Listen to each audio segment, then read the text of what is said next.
Bapak-bapak yang saya muliakan, yang saya hormati, ibu-ibu sekalian, kalau kita berangkat umroh atau haji, kita ziarah ke Madinatul Munawwarah, mampir, hadirkan hati ke makbarah Rasulullah sallallahu alaihi wasallam, ke tempatnya Nabi Muhammad sallallahu alaihi wasallam. Itu ibu-ibu kalau lihat, kita menghadap di jendela persis sisi kanan. Kalau kita menghadap, di situ ada tulisan ayat Al-Qur'an, "Makana Muhammadun aba ahadin birrijalikum walakinna Rasulullah wa khataman nabiyyin." Kemudian di atasnya lagi ada syair yang ditulis, yaitu syairnya Nabiyyun azim khuluquhu al-khuluqul ladzi lahu azzamar rahmanu fi sayyidil kutubi. Nabi yang agung, akhlaknya itu telah diagungkan oleh Allah Sang Maha Pengasih yang disebutkan di dalam Al-Qur'an.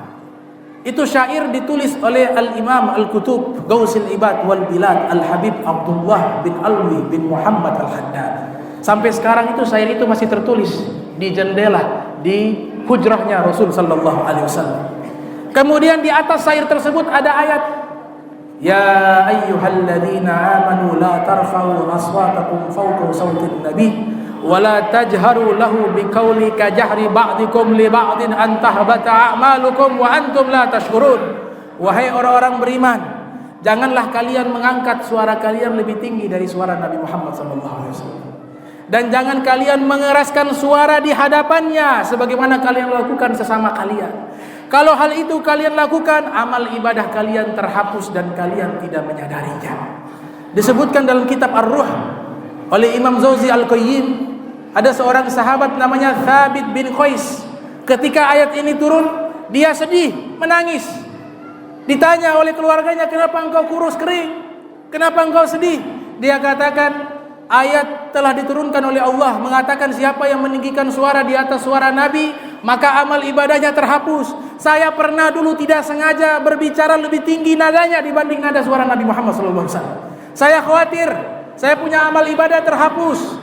Maka Thabit bin Qais pun berusaha datang ke rumah Rasul sallallahu alaihi wasallam, sampai di depan rumah Nabi Muhammad sallallahu alaihi wasallam, memberikan salam, "Assalamualaikum." Nabi keluar dari rumahnya melihat sahabatnya ini menangis.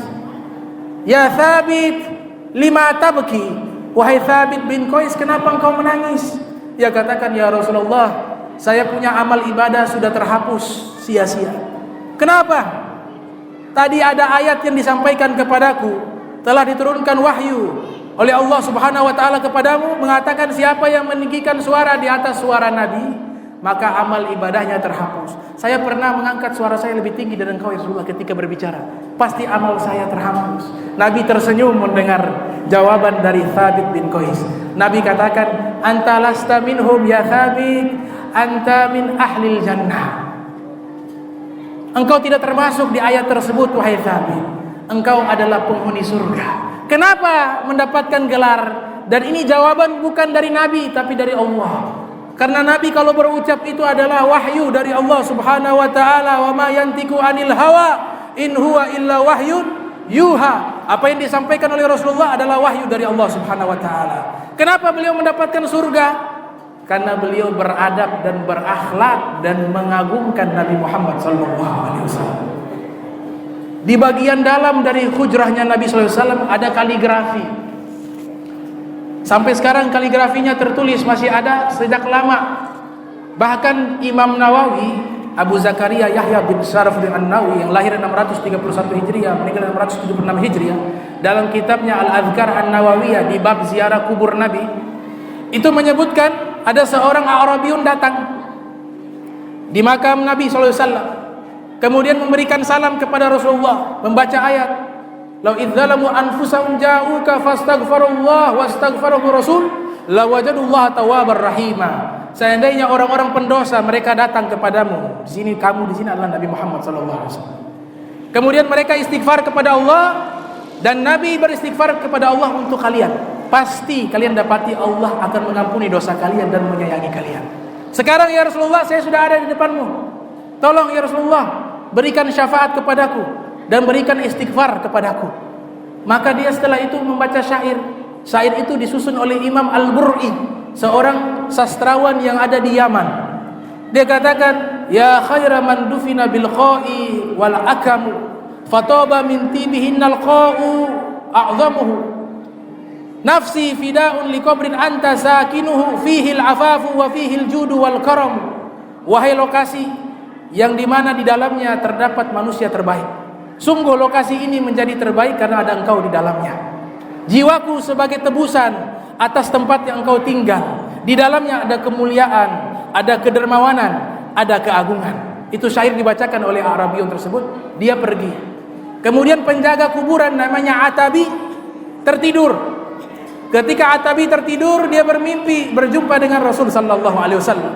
Kemudian Nabi katakan, ya Atabi alhik a'rabiyya wa basyirhu bi anna Allah qad ghafara lah. Wahai Atabi, kau kejar orang tadi, kasih kabar gembira kepadanya bahwa sesungguhnya Allah Ta'ala telah mengampuni seluruh dosa-dosanya. Karena sebab apa? Bertawasul kepada Nabi Muhammad sallallahu alaihi wasallam. Disebutkan dalam kitab Tabaqatul Khawas, itu ada seorang datang di makam Rasul sallallahu alaihi wasallam. Dia berdoa, Allahumma anta rabbi wa hadhan nabiyyuk wa ana abduk wa syaitanu aduuk. Wa in taghfirli yafrah nabiyyuk wa yahzan aduwuk wa yanju abduk wa in lam taghfirli yahzan nabiyyuk wa yafrah aduwuk wa yahlik abduk wa anta akram bi an tufriha aduwak wa tuhzina nabiyyak wa tuhlika abdak. Dia berdoa, ya Allah, engkau adalah Tuhanku, ini adalah nabimu, saya adalah hambamu, setan adalah musuhmu. Jika engkau tidak mengampuni dosaku, maka nabimu sedih, musuhmu setan bahagia, hambamu binasa. Tapi jika kau ampuni dosaku, maka nabimu bahagia, musuhmu sedih, dan hambamu selamat. Maka engkau maha mulia, tidak mungkin engkau membuat sedih nabimu dan membuat bahagia musuhmu dan membinasakan hambamu. Itu dibacakan di hadapan kuburan Rasul sallallahu alaihi wasallam. Dia pergi, penjaga kubur tertidur bermimpi berjumpa dengan Rasul sallallahu alaihi wasallam. Nabi katakan, ya fulan alhik a'rabiyah wa basyirhu bi anna Allah qad ghafara lahu bi husni mas'alatihi. Wahai fulan, kejar orang tadi yang baca doa tadi, kasih kabar kepadanya bahwa Allah Ta'ala telah mengampuni dosa-dosanya karena doanya bagus dan indah, kata Nabi Muhammad sallallahu alaihi wasallam. Lihat, tidak pernah terputus dengan Rasul sallallahu alaihi wasallam.